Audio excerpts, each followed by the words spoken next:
Hola chicos, buenas tardes. Vamos a comenzar la clase y voy a comenzar pasando la lista. Por favor, digan presente conforme los vaya nombrando. Está por aquí Erika Alavés.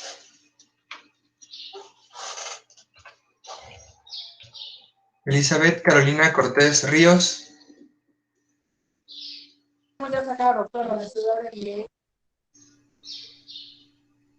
Okay. Fátima Yael Domínguez Martínez.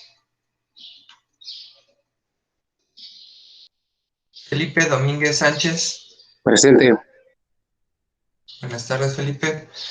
Rubicelia Hernández Velázquez. Frank Herrera Bello. Presente, profe. Buenas tardes, Frank.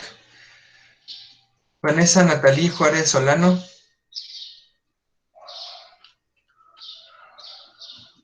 Luz Yadira Monter Rivera. Maestro, Dígame. me dijo Yadira que si le podía esperar porque como le cambiaron el horario y sale a las 6, se iba a conectar un poquito tarde. Bueno, él me comentará. Servando Morales Tentle. Presente. Hasta reservando Griseli Saraí Morales. Zaira Moreno Belcastre. Adán Rodríguez Xolalpa. Germán Osvaldo Solís Guerrero. Presente. Buenas tardes. María Isabel Valdés Corona. Sofía Lisbeth Vázquez Guzmán. Presente. Ricardo Emilio Víquez Zulbarán. Presente. Listo. Muy bien. Antes que otra cosa, justamente aquí tengo la lista de asistencia y sus evaluaciones correspondientes al primer parcial. También se encuentran en la plataforma donde pueden ver o descargar el archivo. Si tienen alguna duda, comentario, me lo pueden hacer llegar al grupo de WhatsApp o mediante un correo electrónico y con todo gusto lo platicamos y vemos qué podemos hacer. Mientras tanto, recuerden que para el día de hoy ya tenían tarea y justamente su tarea versaba sobre las relaciones y diferencias entre los grandes órdenes normativos. Básicamente vamos a revisar diferentes características de las normas de acuerdo a la clasificación que nos proporciona Eduardo García Maínez, relativas a diferentes características de las normas y la forma en la cual estas características nos ayudan a definir los diferentes tipos de normas de acuerdo a su clasificación. Esta clasificación no es la única de él, ni es la única que está por ahí, pero nos ayuda a diferenciar los diferentes esquemas de regulación social con los que cuentan las sociedades humanas actualmente. Asimismo, vamos a revisar a través de estas características cómo se diferencia el derecho de otros esquemas de regulación de conducta, como son la moral, los convencionalismos sociales y la religión. Y vamos a ver en qué se parecen también cada uno de ellos. Y precisamente vamos a comenzar por ver cómo se diferencian las diferentes normas que integran estos grandes esquemas de regulación de conducta. Vamos a ver de qué forma se relaciona la moral y el derecho, porque finalmente no están tan separadas, de qué forma la costumbre social es una fuente del derecho, y vamos a ver poco a poco cómo funcionan y cómo se relacionan las diferentes características. Como siempre, cuando ustedes están cuando yo los tengo presentando en la pantalla, no puedo verlos. Entonces, si tienen alguna duda, algún comentario, voy demasiado rápido, hablen, me lo dicen y ya con todo gusto me detengo, me regreso y aclaro lo que sea necesario. Entonces, Ahora sí. Les decía que de acuerdo a nuestro autor en comento, denme un segundo para que el licenciado Ricardo conteste su teléfono. ¿Qué pasó? Adelante, puedo contestar. Coordinación de Derecho, buenas tardes. Sí, un momento, te digo, Ricardo. Sí. Listo, que sí, ya pasamos. Y sin excusas. A ver. Disculpen la interrupción. Les decía que de acuerdo a nuestro autor en comento, Eduardo García Maínez, nosotros tenemos básicamente estos 4 sistemas de regulación normativa, que son las normas o convencionalismos sociales, las normas morales, las normas religiosas y las normas jurídicas. Tal como nosotros habíamos venido platicando, nosotros cuando hablamos de sistemas o de ordenamientos, naturalmente no hablamos en ningún momento de conjuntos. Los conjuntos son los conjuntos musicales, las bolsas de canicas, los kilos de azúcar, pero no son en ningún momento los sistemas para regular la conducta humana en sociedad. Nosotros usamos la palabra ordenamiento básicamente para describir que estos son sistemas. ¿Por qué? Porque sus normas nunca actúan de manera individualizada e independiente las unas de las otras. Todos funcionan de manera conjunta, de manera relacionada, y básicamente nos ayudan a ordenar la conducta humana en sociedad. ¿A través de qué? A través de normas. Reconociendo, como ya vimos, que las normas son enunciados imperativos que nos ayudan a regular el comportamiento humano en sociedad a través del establecimiento de un supuesto, un deber ser y a veces una sanción. Nosotros reconocemos que hay 4 tipos fundamentales de normas. Entonces, vamos a tener las normas morales. Ustedes podrán identificar que tenemos normas morales cuando son aquellas que nos dictan cómo nos tenemos que comportar para ser buenas personas y que si no nos comportamos de esa manera, básicamente somos malas personas. Tenemos normas o convencionalismos sociales que son referentes a todo ese esquema de comportamiento que nos dicta cómo nos tenemos que comportar en diferentes esquemas de convivencia social. Por ejemplo, cuando nosotros utilizamos el transporte público, sabemos que deberíamos, por ejemplo, utilizar auriculares cuando estamos escuchando música y no llevar el altavoz del teléfono. Eso no es una norma jurídica, no nos van a mandar a la cárcel por traer ahí un cumbión bien loco con el altavoz del teléfono molestando al resto de los pasajeros, pero es algo que no deberíamos hacer. Quitarse el sombrero al entrar a un lugar cerrado, no utilizar lentes oscuros en lugares cerrados o después del atardecer. Son una serie de normas que nosotros utilizamos en sociedad básicamente para determinar cómo nos comportamos en ciertas situaciones, pero que no determinan que sea un absoluto o que sea una obligación. También tenemos normas de tipo religioso, que son aquellas que se corresponden a diferentes esquemas y sistemas de fe en el mundo y que básicamente dictan cómo nos tenemos que comportar para estar en gracia con alguna divinidad. Y finalmente tendríamos el tipo de normas que nos corresponde estudiar porque somos abogados, que son generalmente las únicas que nos interesan, que son las normas jurídicas. Son las que provienen del Estado. Siempre las normas jurídicas van a provenir de una entidad administrativa, de organización social, que ha logrado monopolizar el uso de la fuerza, que es el Estado. Y estos diferentes ordenamientos normativos se pueden clasificar de acuerdo a una serie de características mucho más serias o mucho más específicas de las que les comenté en la lámina anterior. Estas 4 características básicamente son la autonomía, heteronomía, la coercibilidad, incoercibilidad, la interioridad, la exterioridad y la unilateralidad, bilateralidad. Estas características funcionan como características dicotómicas en el sentido de que nosotros tenemos dos posibilidades, siempre. Siempre en todos son dos posibilidades.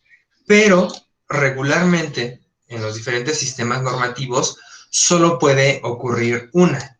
Es decir, son mutuamente excluyentes.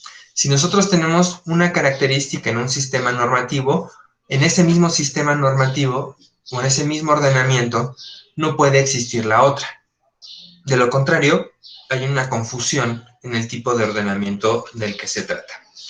Entonces, por principios de cuenta, nuestra primera dicotomía es la correspondiente a la interioridad-exterioridad. Y esta básicamente hace referencia al tipo de conducta que va a regular la norma que nosotros estamos estudiando. Y esto básicamente se refiere a si el comportamiento se lleva de manera interna o de manera externa. Cuando nosotros tenemos comportamientos que son regulados únicamente en el marco interior de la persona para determinar cómo se siente ésta respecto de una determinada espiritualidad o bien respecto de alguna cualidad de bondad o de maldad, de la vieja historia del lobo blanco y el lobo negro que viven en nuestro interior, como ustedes lo quieran ver, si solamente regulan aspectos internos de la conducta humana, necesariamente hacen referencia a la interioridad. En cambio, cuando nosotros referimos a exterioridad, son todos aquellos comportamientos que son observables, por principio de cuentas, para todas las personas y que además afectan el comportamiento y el desarrollo del resto de las personas en esta sociedad. Naturalmente, a lo mejor aquí sí puede haber algunos sistemas normativos que puedan pretender regular ambos, pero vamos a ver a qué se debe esta situación en particular. La segunda dicotomía es la que se corresponde a autonomía y heteronomía. La autonomía y heteronomía básicamente hace referencia al origen de la voluntad que se encuentra detrás de las normas que regulan las conductas. Es decir, ¿quién es básicamente el legislador o el creador de esas conductas? Entonces, si el sujeto que está obligado a cumplirlas es el creador de esas normas, nosotros vamos a decir que está creando esas normas de conducta de forma autónoma, de forma independiente al resto de los individuos o integrantes de una sociedad. En cambio, si este conjunto de normas y su obediencia provienen de un sujeto externo que va a obligar a cumplirlas, ya sea por la fuerza, por el temor o por el convencimiento, pero por un motivo externo al sujeto, entonces estas normas van a ser heterónomas. Entonces, nosotros diríamos que podemos tener una voluntad de tipo interna o una voluntad de tipo externa. Aquí, el ejemplo claro de voluntad externa es necesariamente el Estado. El Estado funciona como una voluntad externa porque nosotros, o todos los individuos dentro de una sociedad, tenemos que obedecer al Estado aun cuando no hayamos participado en la creación de las normas que nos regulan como sociedad. Aún si nosotros no votamos porque somos menores de edad, porque somos extranjeros, porque no nos interesó, aún si nosotros al votar nuestro partido elegido perdió las elecciones, aún así tenemos que obedecer las normas jurídicas. ¿Por qué? Porque la voluntad de su cumplimiento proviene del Estado, proviene de forma heterónoma al sujeto. A continuación, nuestra siguiente característica es la que hace referencia al binomio coercibilidad-incoercibilidad, que es básicamente la exigibilidad del contenido normativo a través de sanciones. Es decir, si nosotros básicamente podemos usar la fuerza para obligar a una persona a cumplir con lo que dicta una norma. Y nosotros nos tenemos que preguntar, de todos los ordenamientos, ¿cuáles son aquellos que pueden recurrir a la fuerza para su cumplimiento? Actualmente, esta pregunta tiene que estar acompañada de otra característica fundamental, que es el uso legítimo de esa fuerza. Es decir, que nosotros podamos utilizar la fuerza, pero no nada más como un bandolero, como un narcotraficante, como un ladrón, como una turba enfurecida que está linchando a una persona, sino si realmente tenemos el derecho de utilizar esa fuerza. Y actualmente, vamos a ver, hay una única entidad, una única institución que tiene la capacidad de utilizar de forma legítima la fuerza. Y esto es el Estado. Si ustedes recuerdan sus clases de Historia del Derecho, antes de 1857, en nuestro país, en México, esto no ocurría así. La Iglesia Católica, los militares, tenían sus propios tribunales y tenían sus propios sujetos autorizados para utilizar la fuerza en su nombre. El Estado no se había consolidado lo suficiente como para desplazar a otras fuerzas competidoras y monopolizar el uso de la fuerza. Sin embargo, actualmente sí tenemos un monopolio que se encuentra dentro del Estado. Puede haber, sobre todo en países como México, otras entidades u organizaciones que a través del uso de la fuerza imponen su voluntad. Sí, eso ocurre con el narcotráfico. La diferencia es que, por muy efectivos o eficientes que sean, no lo están haciendo de manera legítima. ¿Por qué? Porque no tienen el reconocimiento como una entidad por parte de la sociedad. Y finalmente, nuestra última característica se refiere a la unilateralidad-bilateralidad.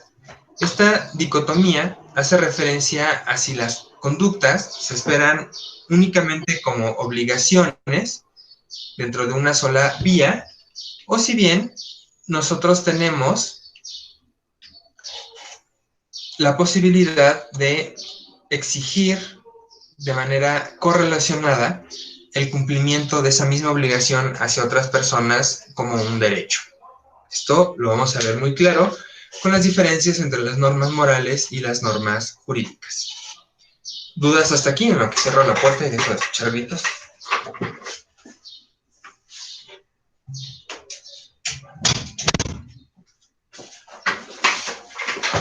Muy bien. Ahora sí, vamos a analizar muy claramente cada una de estas características.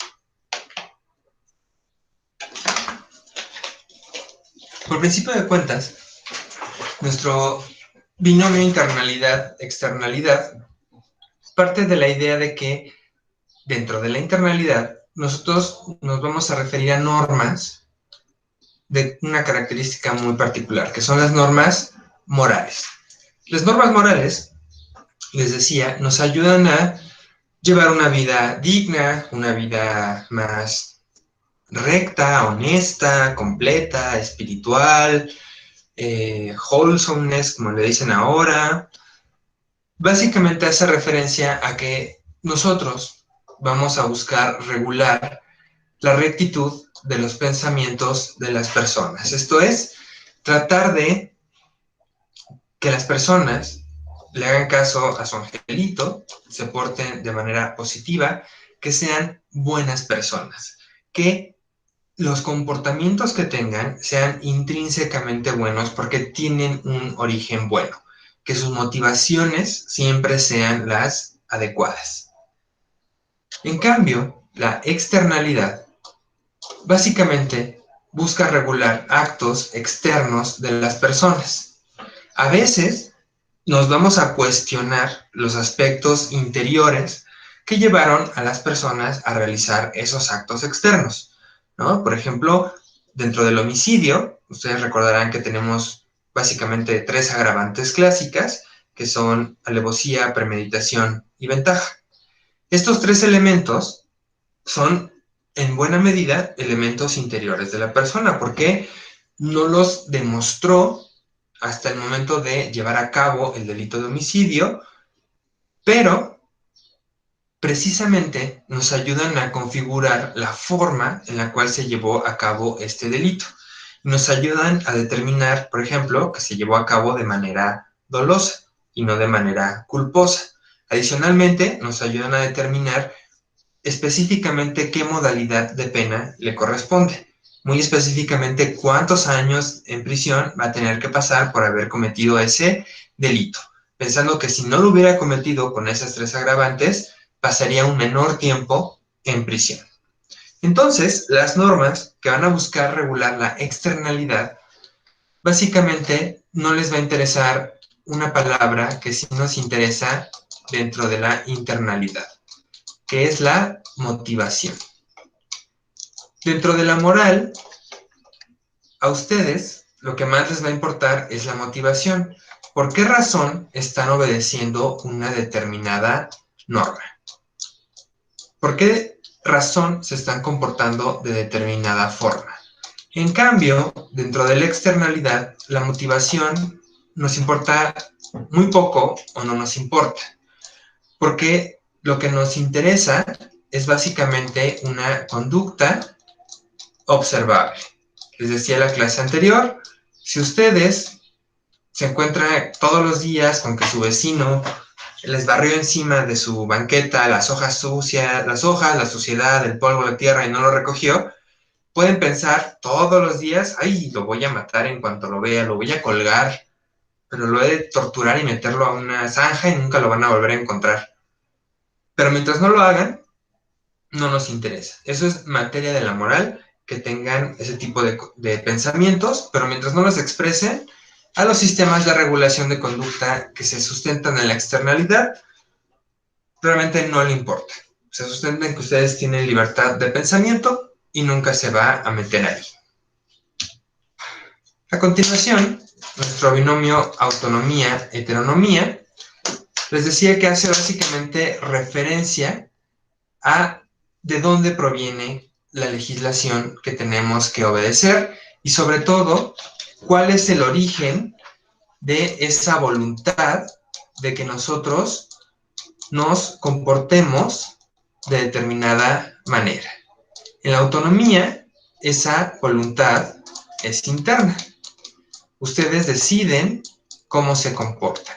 Si se van a comportar bien, es su decisión, quieren ser mejores personas, quieren desarrollarse, y ustedes lo hacen. No lo quieren hacer, a la única persona a la cual engañan, contrarían o no obedecen, es a ustedes mismos. En cambio, dentro de la heteronomía, esa voluntad tiene un carácter externo. La persona puede o no participar de la creación de esas normas, porque pensemos en un diputado, con un senador que está creando una legislación determinada. Sin embargo, la voluntad de su obediencia siempre va a ser externa. ¿Por qué? Porque va a venir de algún sujeto distinto a quien la está ejerciendo. En este caso, les decía, el ejemplo primordial pues es el Estado, pero podría haber otros sujetos que expresan su voluntad de alguna manera y que nos obligan a cumplirla sin especificarnos o sin tomarnos en cuenta, como podría ser el ejemplo de Dios. A continuación, la idea del binomio unilateralidad-bilateralidad, les decía, hace básicamente la referencia a la ocurrencia de 2 elementos particulares, que son la obligación y un correspondiente derecho. Por un lado, cuando nosotros tenemos unilateralidad, referimos a que el sujeto, al momento de cumplir una norma, no tiene la capacidad de exigir su cumplimiento por otras personas. Solamente él la tiene que obedecer, él la obedece, y si nadie más en el mundo la obedece, él no tiene ningún tipo de derecho para exigir absolutamente nada. Esta es la unilateralidad. En cambio, la bilateralidad va a tener ambos elementos. En primer lugar, significa que nosotros debemos de cumplir con las obligaciones que vienen comprendidas dentro de una norma. Pero si nosotros cumplimos ese contenido, necesariamente va a existir la obligación de que el resto de los sujetos dentro de la sociedad se comporten exactamente de la misma manera. Por lo tanto, cada individuo tiene la posibilidad de exigir el cumplimiento de esa obligación, pero ahora como un derecho. Por ejemplo, cuando el sistema penal establece una serie de prohibiciones dentro de las conductas, también establece la posibilidad de que los ciudadanos exijan la protección contra la ocurrencia de esas conductas, que no sean llevadas a cabo por otros sujetos en su detrimento. Entonces, si el Código Penal prohíbe el robo, el fraude, el engaño, entonces implica no solo que ustedes tienen la obligación de no robar y no defraudar, sino de que el Estado los va a proteger, de que ustedes van a tener el derecho a ser protegidos contra el robo y contra el fraude que pretendan realizar otros sujetos. Bajo este esquema, el esquema visual que les va a dejar muy claro, la unilateralidad es un camino de una sola vía. Solamente tenemos obligaciones. En cambio, la bilateralidad es un camino de dos vías. Tenemos una obligación y por lo tanto tenemos un derecho equivalente y correlativo. A continuación, nosotros tendríamos la dicotomía entre incoercibilidad y coercibilidad. Les decía que la incoercibilidad hace referencia a que las normas se van a cumplir y se van a obedecer de manera espontánea por los sujetos. No va a haber nadie que los pueda obligar a cumplirlas. Los podrán ver feo, los podrán juzgar, podrán pensar que son malas personas, pero no pueden obligarlos a cumplirlas. Aquí les pongo un ejemplo de un convencionalismo social, que es que las personas jóvenes y saludables deberían ceder siempre el asiento a los adultos mayores en el transporte público. Pero esto no es una obligación externa y es una obligación incoercible porque aunque se haga el dormido o traiga, como aquí en el ejemplo, los audífonos y pretenda no ver al adulto mayor, nadie lo puede sancionar. No le podemos poner una multa, no le podemos llamar la atención, no le podemos mandar a prisión durante 6 meses, solamente vamos a pensar que es una mala persona.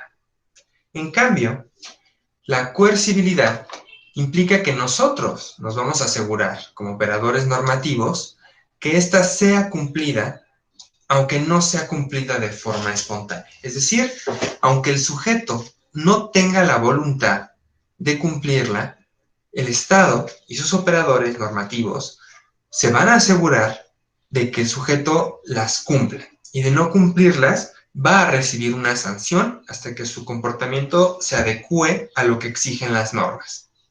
Este es un ejemplo, este es un caso que podemos ejemplificar claramente con el tema de los impuestos. ¿Quién quiere pagar impuestos? Yo creo que en realidad nadie. Es un descuento para el mantenimiento del Estado. Sin embargo, el Estado nos puede obligar a cumplir con el pago de impuestos aún contra nuestra voluntad. Aún si nosotros no vamos súper felices y contentos al banco a depositar mensualmente nuestro pago parcial del impuesto sobre la renta o el impuesto al valor agregado, el Estado nos puede obligar a hacerlo. Y si nosotros nos resistimos y no queremos hacerlo, el Estado tiene el derecho, les decía, al uso legítimo de la fuerza. Es decir, puede, por la fuerza y contra nuestra voluntad, adueñarse de nuestros bienes y de nuestra persona y obligarnos a estar encerrados en una cárcel hasta que cumplamos con la sanción estipulada para aquellas personas que no cumplieron con lo que dicta esa norma específica. Entonces, les recuerdo, ya a punto de terminar estas características, que regularmente estas características se excluyen mutuamente. Dentro del derecho, si nosotros tenemos una norma, pretendemos que como todo el sistema sea una norma coercible, que podamos exigir su cumplimiento a través de una sanción. Si una norma dentro del sistema es incoercible, nosotros consideramos, dentro de otra clasificación, que esa norma es imperfecta. ¿Por qué? Porque aunque el Estado expresó su voluntad, si no tiene una sanción aparejada, es que realmente no tiene un interés en hacerla cumplir. Piénselo ustedes un momento. Si nosotros estableciéramos que ya no va a haber nunca más multas de tránsito, entonces ya no tiene ningún caso, por lo menos desde la perspectiva normativa, cumplir con lo que dicta el reglamento de tránsito. ¿Por qué? Porque ya no hay una sanción aparejada. ¿Se convertirían a lo mejor en normas morales? Sí, porque podríamos seguir esperando que las personas se comportaran de esa manera y pensando que una persona es buena persona si las cumple y una mala persona si no lo hace así. Pero dentro del derecho, la coercibilidad es un elemento muy, muy importante.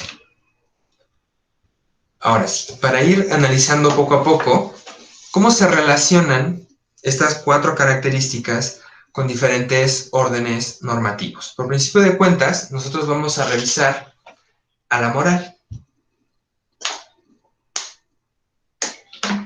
¿Quién me quiere dar un ejemplo de una norma moral?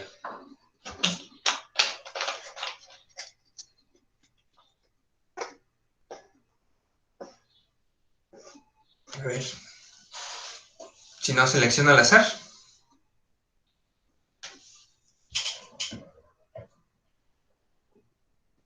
A ver. Yo, profe. Yo, Lick. Perfecto. Bueno, a ver si no me equivoco. Una norma moral podría ser, por ejemplo, que la sociedad, bueno, los que son católicos van todos los domingos a misa. Esa sería una norma religiosa. Porque, usted me acaba de decir, es los que son católicos, los que tienen un credo determinado. Por ejemplo, no esperaríamos lo mismo de un testigo de Jehová o de un mormón o de una de tantas sectas que andan por ahí. Pero ahorita vamos a retomar ese ejemplo. ¿Alguien más? Maestro, yo tengo una. Dígame. No sé si esté bien. Es como asegurar el bienestar físico y psicológico de los hijos. Asegurar el bienestar. Ok, me gusta. Vamos a trabajar con eso, Brisel. Solo que vamos a ver que tenemos un pequeño problema con esa... Ay, perdón, me equivoqué. Con esa situación. Como bien lo dice Briselli, desde la perspectiva de los padres, vamos a pensarlo de manera un poco más abstracta. Desde la perspectiva de los padres, la felicidad de sus hijos sería una norma moral, porque ellos decidirían que sus hijos deben de ser felices y que van a hacer todo lo que esté en sus manos durante su etapa de crianza para que sus niños sean felices. Bajo este esquema, nosotros planteamos una norma moral que tiene un carácter unilateral. ¿Por qué unilateral? Porque el hecho de que los padres sean buenos con sus hijos no implica, desde la perspectiva moral, 2 cosas. Una, que los hijos tengan que ser buenos con sus padres. Esto es únicamente un tema moral y no tiene que ocurrir de manera forzosa. El hecho de que los padres sean buenos padres no les da derecho o no genera un derecho coercible, exigible, de que los hijos sean buenos con ellos. Los hijos pueden salir ingratos, pueden salir malos hijos, y los vamos a juzgar y los vamos a ver mal y vamos a decir que son los ingratos y vamos a tener conmiseración de esos padres, pero no les vamos a poder poner una sanción porque no hay forma de exigir ese derecho. Ahora vamos a plantearlo de manera mucho más normativa, como lo hacía su compañera Briselli. Y hablemos, por ejemplo, de la obligación de proporcionar alimentos, ¿no? Que sería un poco cuidar el bienestar de los menores. Dentro del derecho, nosotros nos encontraremos con que esta nueva formulación, cuando hablamos del derecho a los alimentos, sí tiene una correspondiente bilateralidad. ¿Por qué?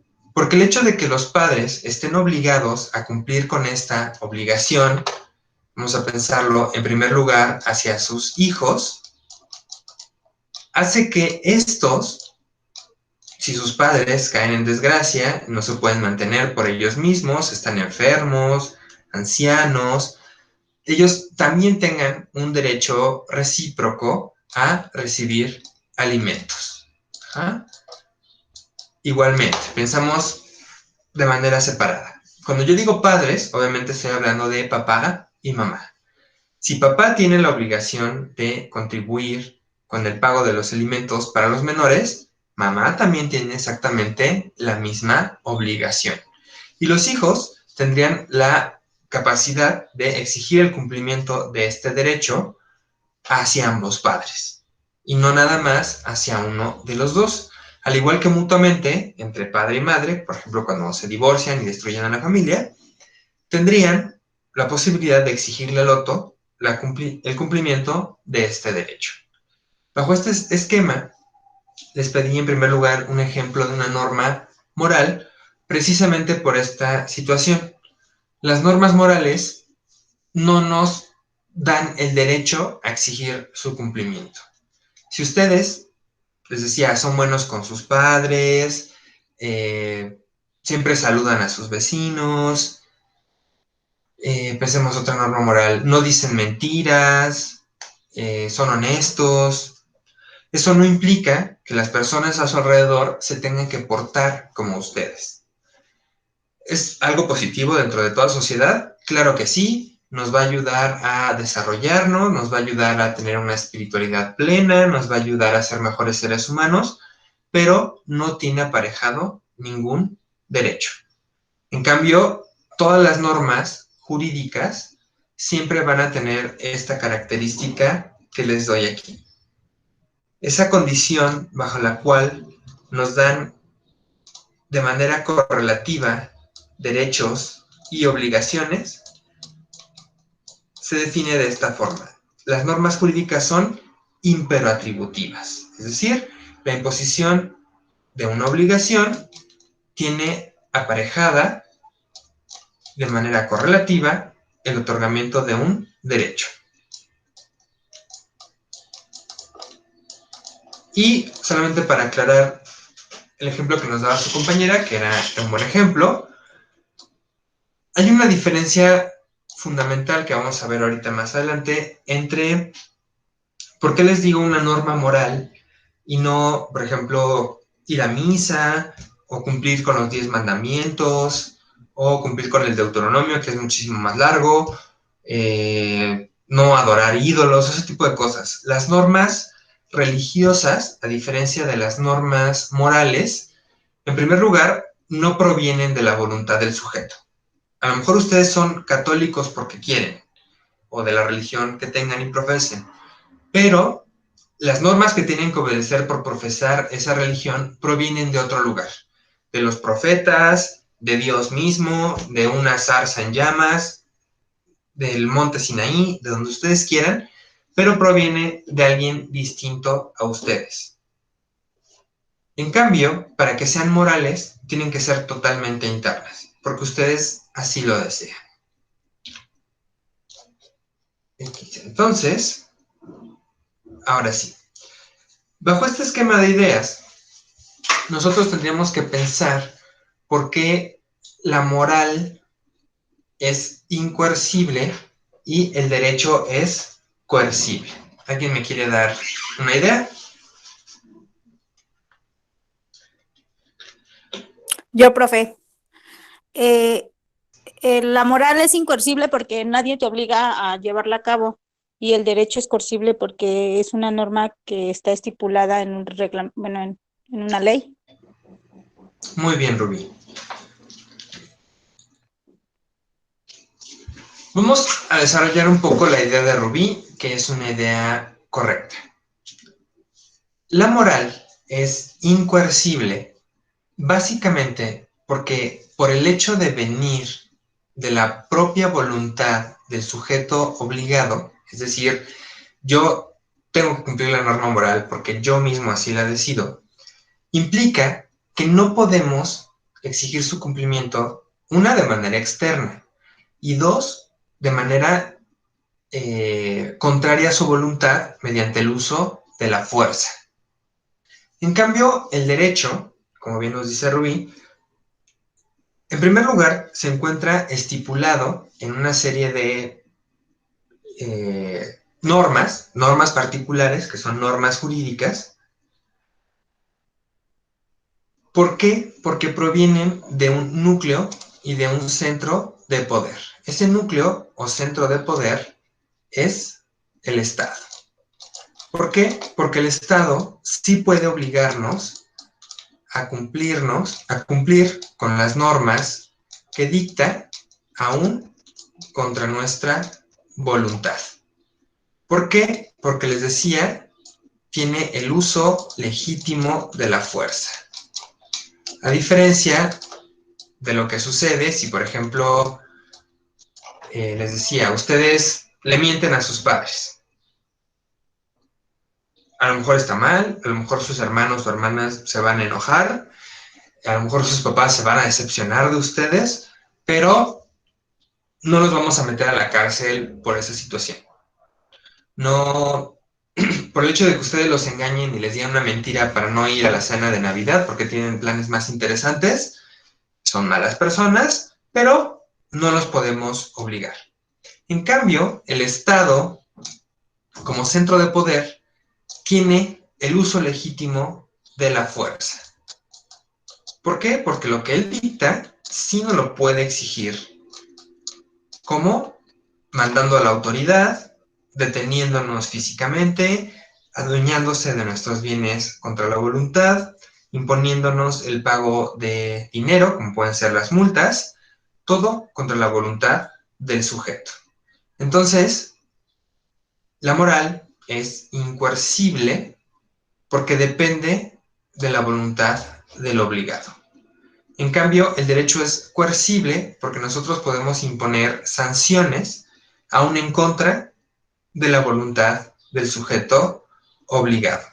¿Por parte de quién? Esta es una figura muy importante que nunca tienen que olvidar. Por parte del Estado. Ahora bien, a pesar de esta situación y de estas diferencias fundamentales entre la moral y el derecho, nosotros tenemos que observar que ambos se parecen en una gran medida. En primer lugar, esto se debe a que si nosotros hacemos una línea temporal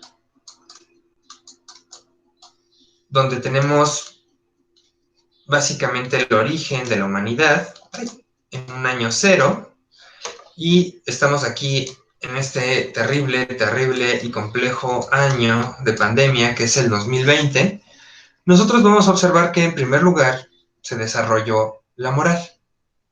Porque las personas y los sujetos tuvieron que ir desarrollando poco a poco esquemas que regularan su comportamiento al momento de convivir. Probablemente, conforme nosotros fuimos creando sociedades cada vez más complejas, pasamos de ser grupitos de personas a ser clanes y a ser tribus y a ser naciones, probablemente la convivencia cada vez más larga y forzada entre los seres humanos nos llevó a desarrollar un siguiente nivel de convivencia, de cómo nos tendríamos que comportar, que naturalmente me parece tendrían que haber sido los convencionalismos sociales o las normas sociales. ¿Por qué? Pues porque finalmente los convencionalismos sociales, perdón, aquí ya mezclé las dos palabras, los convencionalismos sociales seguramente nacieron a través de la repetición de conductas en las diferentes sociedades. Nosotros veíamos que otros seres humanos se comportaban de cierta manera y para ser aceptados en el grupo nos comportábamos de manera similar.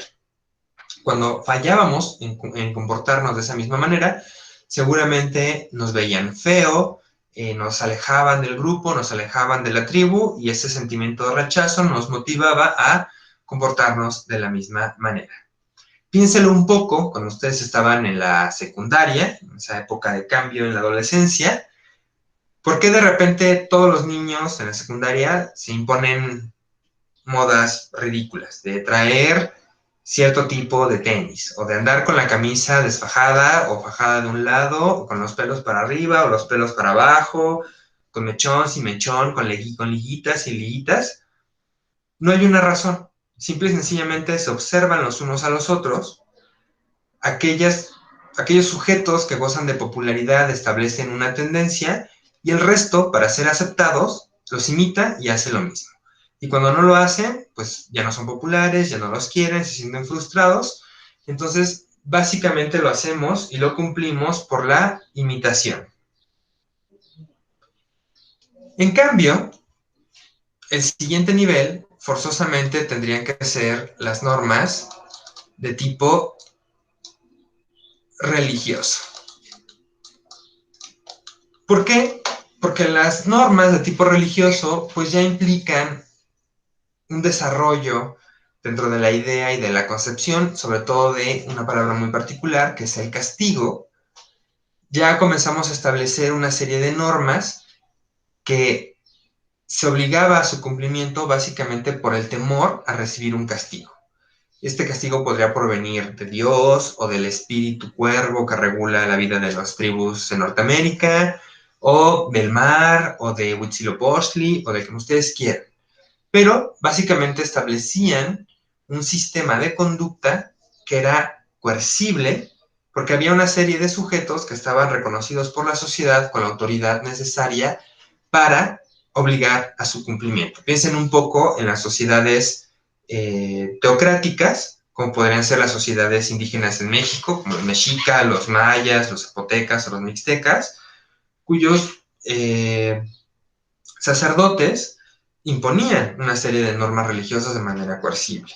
Y les decía, en nuestro país y en el mundo, hasta que no comenzamos a hacer esta separación entre las iglesias y los estados, por ejemplo, las iglesias católicas tenían un gran poder para imponer sus normas de manera coercible, sobre todo violenta, a través, por ejemplo, de la Santa Inquisición, ¿no? Obviamente esto fue evolucionando desde miles de años atrás hasta la actualidad, hasta que formalmente comenzaron a aparecer las normas de tipo jurídico o el derecho.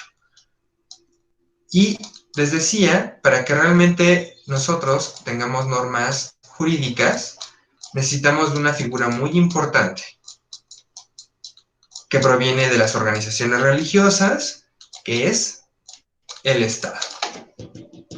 Entonces, finalmente, nosotros no tendríamos que ver estas cuatro ramas de los ordenamientos normativos como ideas totalmente separadas o incompatibles, o que no pueden existir y coexistir al mismo tiempo, sino básicamente tendríamos que observarlas como un proceso, como un desarrollo, que esto implica a su vez que finalmente el derecho, por ser el de más reciente creación, ha ido tomando poco a poco una serie de términos, como los que les pongo aquí, de deber, obligación, culpa, responsabilidad, de otros sistemas normativos, muy particularmente dentro de la moral. Y adicionalmente, finalmente el derecho va a reflejar a la moral social. ¿Por qué consideramos los ciudadanos que tenemos que obedecer a las normas jurídicas? Porque las tenemos que considerar positivas. Cuando una sociedad deja de considerar a sus normas jurídicas como positivas, las deja de obedecer y comenzamos a tener problemas porque hay una disonancia entre lo que dicta el derecho y lo que dicta el sistema moral de una sociedad determinada. Un ejemplo de esto puede ser el tema tan controvertido del aborto. Finalmente, hay una gran mayoría dentro de las sociedades modernas que considera que las mujeres deben de tener la facultad de decidir sobre su propio cuerpo, que los fetos, los embriones, no están desarrollados lo suficiente como para ser considerados un ser humano y que al afectar tanto el desarrollo de una vida ya existente, deberíamos de dar la posibilidad de decidir qué quiere hacer esa persona con lo que está gestando en su interior. Pero el derecho, que viene de un sistema muy tradicional, muy convencional, muy conservador, seguramente se opone a este tipo de transformaciones. Entonces, al momento de tener esta disonancia, ¿qué ocurre? Que en las sociedades observamos una gran cantidad de casos de abortos clandestinos, cuyo único resultado es poner en riesgo a las mujeres que se los realizan. Entonces, el derecho se tiene que transformar y siempre estar a la par de los sistemas morales vigentes dentro de su sociedad. Y piénselo, así pasa con las parejas homosexuales, con la posibilidad de que esas mismas parejas puedan adoptar niños, con temas como el suicidio, la eutanasia. Los esquemas jurídicos tienen que estar a la par de los esquemas morales. ¿Para qué? Para que las personas se sientan obligados con mayor facilidad a cumplirlos y no dependamos única y exclusivamente del uso de la fuerza.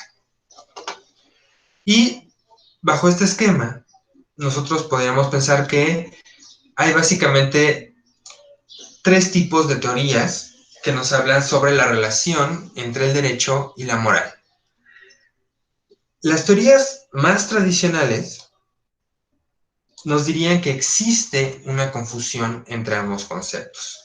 Sobre todo, teorías de corte justnaturalista nos dirían que el derecho y la moral son básicamente lo uno y lo mismo. ¿Por qué? Porque el derecho tiene su fundamento en la moral. Y un derecho sin moral no puede ser un derecho. Este es, por ejemplo, el caso de un autor que se llama Gustav Radbruch, que en su crítica, por ejemplo, al régimen nazi de Adolf Hitler, justamente decía que un sistema como el que ellos habían creado, que era notoriamente y tajantemente inmoral, no podía ser considerado derecho. Porque un derecho que se oponga a los principios más básicos y más fundamentales de la moral, como el respeto a la vida, a la igualdad, no puede ser considerado derecho. Sin embargo, esta es una postura que ha sido criticada muy profundamente por la serie de corrientes de las cuales vamos a hablar mucho durante esta clase, que son las corrientes de corte positivismo. Las corrientes de corte positivo o el positivismo jurídico básicamente dictan que la moral y el derecho están claramente separados, que la moral es un conjunto de normas y de principios abstractos, inexistentes o de forma tangible en la realidad, mientras que el derecho se constituye única y exclusivamente de lo que nos decía su compañera Rubí, de aquello que está claramente escrito y fijado ¿por quién? Por el sujeto responsable, que es el legislador. Que todo aquello que no provenga del legislador no es derecho y por lo tanto la moral no puede ser parte del derecho. Y finalmente nosotros tendríamos la idea o la consideración de que ambos conceptos son distintos, pero que existe una serie de conexiones y de relaciones entre ambos. Esto viene desde el propio positivismo. El autor Hans Kelsen, que es uno de los autores más destacados dentro de esta corriente de la teoría y la filosofía del derecho, tenía en consideración que finalmente cuando el legislador crea normas jurídicas, imprime en esas normas jurídicas sus perspectivas morales. Y en los sistemas, por ejemplo, democráticos, como en teoría es nuestro país, Cuando nosotros elegimos a nuestros legisladores, nosotros estamos eligiendo una serie de esquemas, representaciones y sistemas morales que vienen aparejados con la propia persona. Entonces, las normas jurídicas que ellos van a crear necesariamente van a tener los mismos componentes de moral que ellos profesan. Por ejemplo, si ustedes votaron por Lili Telles, no les sorprenda que sea una radical hiperconservadora en contra del feminismo. Digo, creo que me equivoco porque es plurinominal, pero ese es tema de otra clase. Mientras tanto, ¿qué me quiere decir un convencionalismo social?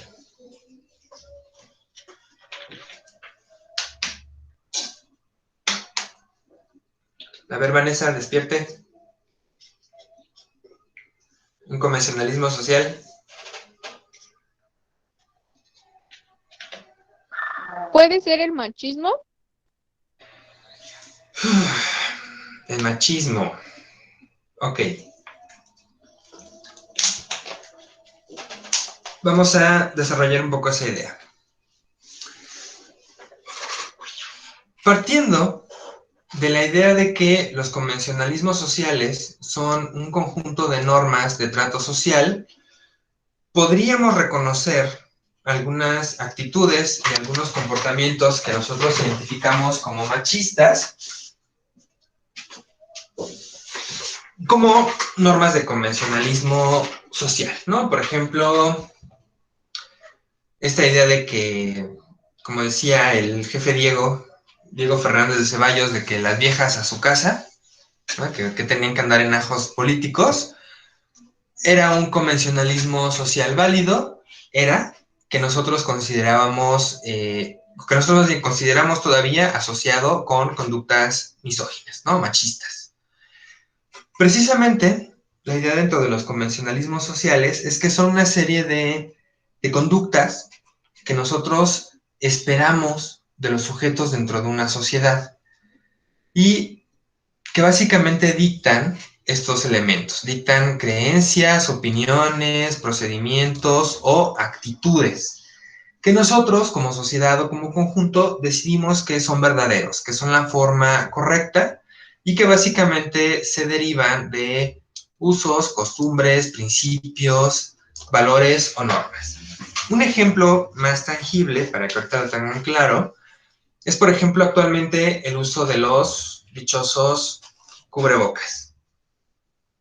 El uso de los cubrebocas es un convencionalismo social, ¿por qué?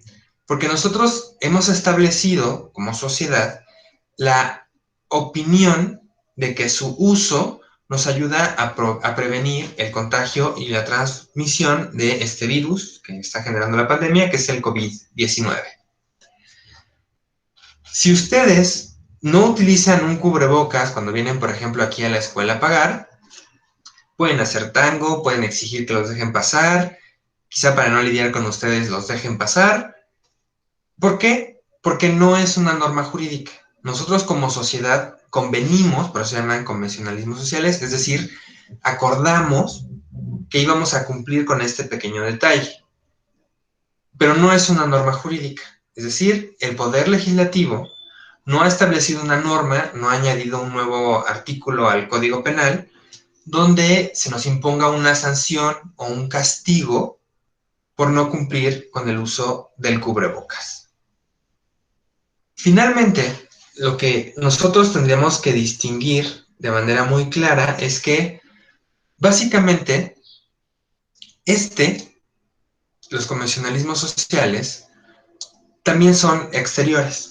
No nos interesa mucho si ustedes usan el cubrebocas porque les preocupa las personas a su alrededor y el posible contagio de COVID, o si nada más lo usan para que no los molesten y los dejen pasar al Walmart. No nos interesa si su motivación es honesta o es básicamente evitar las molestias. No nos interesa mucho. Solo nos interesa lo que se observa, que es básicamente que se lo pongan cada vez que salgan a la calle. Bajo este esquema, eso sí, nosotros tendríamos que reconocer dos grandes esquemas que debemos tener muy claros. Una cosa son las costumbres no obligatorias. Las costumbres no obligatorias básicamente son todas aquellas que se desarrollan dentro de una sociedad que, les repito, nos dictan cómo nos tenemos que comportar, pero que no han llegado a convertirse en una ley. Y sin embargo, las obedecemos. Ajá. Sobre todo, estas tienen un origen extraestatal y provienen de una serie de grupos que básicamente buscan establecer parámetros de cómo hay que comportarse para pertenecer a esos propios grupos. Les decía, el caso de los lentes oscuros. Si ustedes llegan dentro de 6 meses o un año, que por fin se abran los antros, a un antro cualquiera, con lentes oscuros, no les pueden negar el acceso. Es más, sería discriminatorio que les negaran el acceso. No les pueden prohibir el consumo de bebidas solamente porque lleguen con lentes oscuros. Pero todo el mundo a su alrededor se puede burlar de ustedes. Y todas las chicas del bar pueden reírse de ustedes y no querer bailar con ustedes porque traen lentes oscuros en un bar a las 12 de la noche. Así funcionan las costumbres no obligatorias. No nos podemos obligar, pero si no cumplimos con ellas, no nos podemos mezclar y convivir adecuadamente con los grupos con los cuales queremos hacerlo. Sin embargo, ustedes deben de reconocer, ya les habrán explicado, que en el mundo hay una serie de sistemas normativos que son conocidos como derecho consuetudinario. El derecho consuetudinario es un sistema que se lleva en países como puede ser Inglaterra o Estados Unidos, Australia, Canadá, el cual, a diferencia de lo que pasa en nuestro país, se caracteriza porque el fuerte de sus normas no proviene de la codificación por parte del legislador, sino de las costumbres que son reiteradas y que los jueces van aplicando y van resolviendo. Bajo este esquema tiene un sistema que se llama de precedentes, que se parece muy ligeramente a lo que nosotros tenemos como jurisprudencia, donde el stare decisis, lo que ya decidió un juez, es obligatorio para el siguiente juez que tiene que decidir algo similar.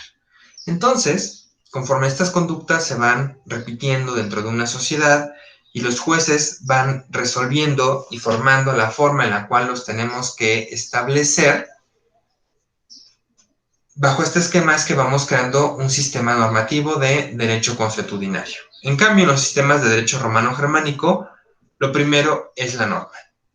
¿La norma se puede influir por la costumbre? Sí, pero lo primero y el nodo de cumplimiento es básicamente la norma creada por una entidad estatal como el Poder Legislativo.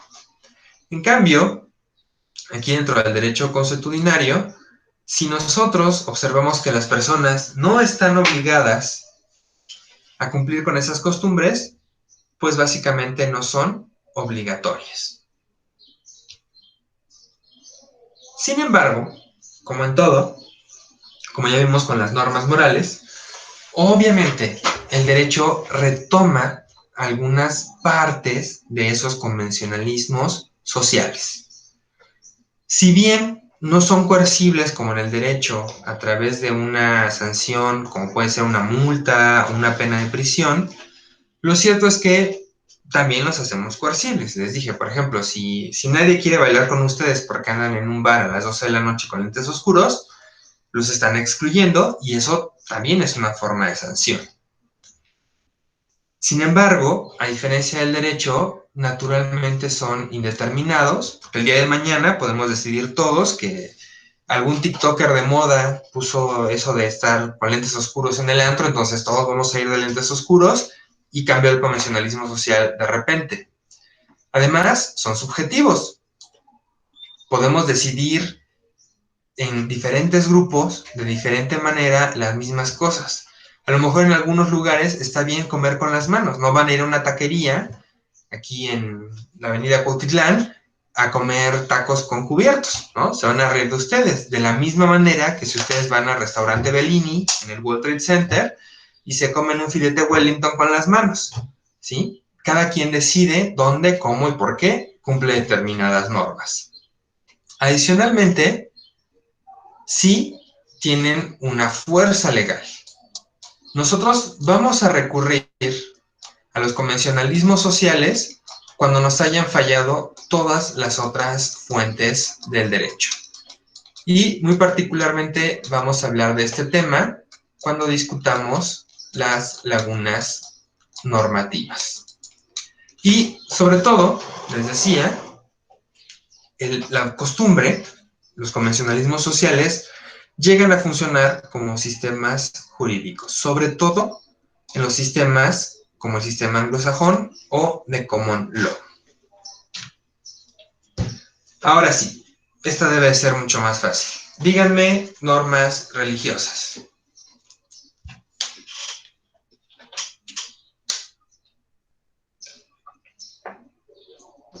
Ir a misa cada domingo. Perfecto, ir a misa cada domingo. Otra sería, por ejemplo, si te quieres casar, pues tienes que estar bautizada, primera comunión, confirmación. También sería una regla, ¿no? Ándale, cumplir con los sacramentos. ¿Quién más? Otra más. Puede ser cuando te vas a confesar, ¿no? A la iglesia ahí con el padre. Ándale, la obligación de confesarse antes de tomar la hostia, por ejemplo. ¿Por qué nosotros tenemos que cumplir una norma religiosa? Básicamente, porque creemos en Dios. Si somos ateos y no creemos en Dios, pues no cumplimos las normas religiosas, ¿verdad? Y depende también de qué Dios, ¿no? O sea, si ustedes son católicos, apostólicos y remonos, pues no van a cumplir con las normas del judaísmo, ni con las de los testigos de Jehová, ni con las de los budistas, y los taoístas, y los adoradores de serpientes. Nada más van a cumplir con los mandamientos, como los que me platican ahorita, que son propios de la religión católica. Aquí, regularmente decimos que las normas religiosas son unilaterales, porque tenemos que cumplir con lo que dicen, pero no implica que tengamos un deber o un beneficio correlativo o un derecho por ser buenas personas, ¿no? Lo pueden observar mucho dentro del catolicismo. Lo que le importa al catolicismo es que estén en paz con Dios y arrepentidos de sus pecados. Si ustedes son buenas personas y cumplen con la vela perpetua y todo lo que dicta el catolicismo, Dios no está obligado a darles nada. Es más, si ustedes leen dentro de la Biblia la historia de Job, a Job le fue mal y le fundieron por todos lados porque creía en Dios y Dios quería probar que Job tenía mucha fe. Entonces, no tiene ningún tipo de derecho correlativo. Diríamos que estas normas religiosas tienen un carácter mixto, lo que les decía a un principio, de internas y externas. ¿Por qué? Finalmente, sí dictan una serie de conductas que son observables por parte de las personas, ¿no? Por ejemplo, que ustedes den el diezmo o le cooperen ahí a la misa, se puede ver. Que ustedes adornen su casa para una procesión, pues se puede ver. Que ustedes cumplan con, como nos dijo su compañera Rubí, todos los sacramentos antes de poder casarse, pues también se puede ver, ¿no? Porque tienen que llevar los certificados. Sin embargo, también tienen un carácter interno, porque en teoría todas las normas religiosas nos están tratando de convertir en buenas personas para que estemos en consonancia con la divinidad, ¿no? Es decir, establecen o desarrollan una serie de elementos para mejorar la conciencia de las personas y hacerlas mejores seres humanos. Son, les decía, heterónomas, pues porque provienen de Dios, ¿no? No las creamos nosotros, y aun si las creáramos los seres humanos, pues provendrían de, no sé, el Vaticano y el Concilio de cardenales y obispos y el Papa, pero no provendrían de todos y cada uno de nosotros de manera individual. Y finalmente son incoercibles, ahora, les reitero, en la actualidad, porque ya no existe la Santa Inquisición y ya no le reconocemos a la Iglesia ese poder de tener sus propias cárceles y establecer sus propias sanciones. Entonces, si ustedes se dicen católicos y no van a misa los domingos, no los pueden obligar. Si ustedes se dicen católicos y no dan el diezmo, no, la iglesia sufrirá, pero ustedes no tienen por qué mocharse. Si ustedes son católicos, están casados y se divorcian, no va a llegar la Santa Inquisición a castigarlos por bígamos, ¿no? Aunque la iglesia sigue sin divorciar personas. Ustedes no pueden ser obligados a lo que dictan, pero eso solamente ocurre actualmente y lo único que tienen que tener en cuenta es que en teoría todas estas sí tienen una serie de sanciones ultraterrenas, es decir, se van a ir al infierno por no cumplirlas, pero eso ya depende de ustedes en su individualidad. En cambio, aquí les pongo las 4 características de las normas jurídicas. Las normas jurídicas son bilaterales. Nos imponen obligaciones, pero también nos conceden derechos de forma correlativa. Son externas, porque al derecho no le importa que ustedes sean mejores personas, no le importa que ustedes sean buenos seres humanos. Lo que les importa al derecho es que ustedes cumplan con sus obligaciones de manera tangible, tal y como están observables y tal y como están dispuestas en las normas. Por eso, dentro del derecho no existe el arrepentimiento. Si ustedes no cumplen con lo que dicta una norma jurídica, no se pueden arrepentir.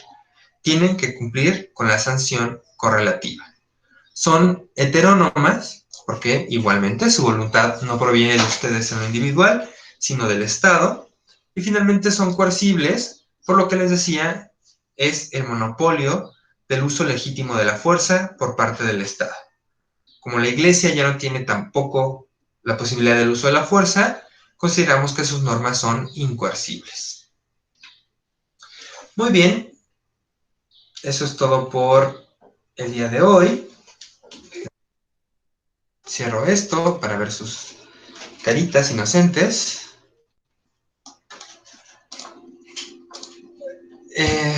¿Dudas, comentarios, preguntas?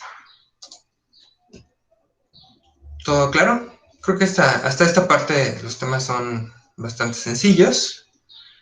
Creo que el examen estuvo más que fácil, porque viendo sus calificaciones todos salieron muy bien, entonces supongo que no tendrá que haber más sorpresas en adelante.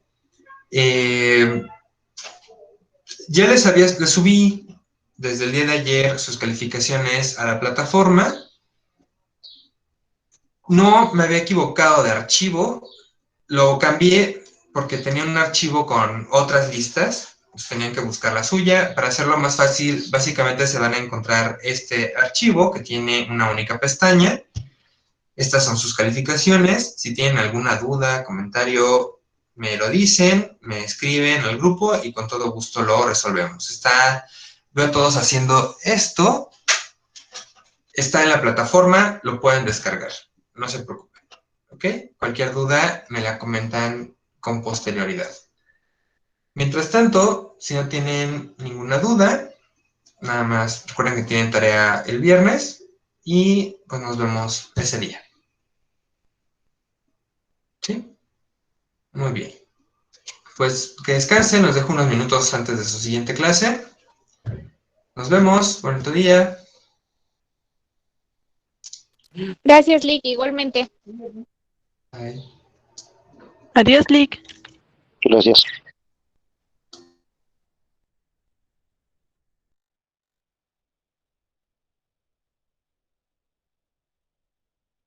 Gracias.